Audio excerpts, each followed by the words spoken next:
ជីវ៉ាក្តីសងររបស់បងហើយតែ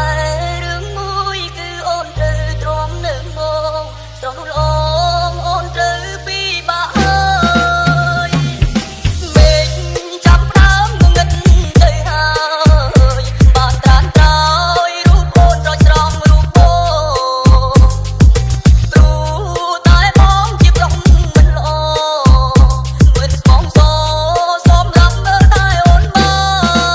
នបងគឺជាក្មេងស្ទៀវមិនសាសមនឹងរូបអូនទេបងតែងឲ្យមានស្នេហ៍អូនយំរត់ទីហើយ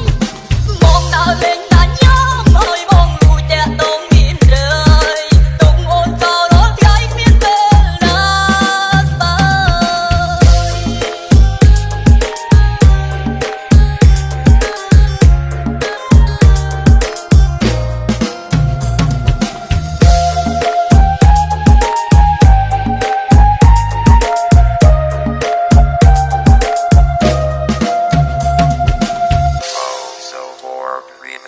មេឃ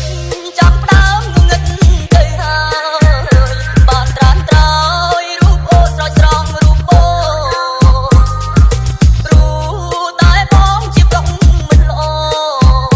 មិនស្មងសសម្រាប់មើលតែអូនបាន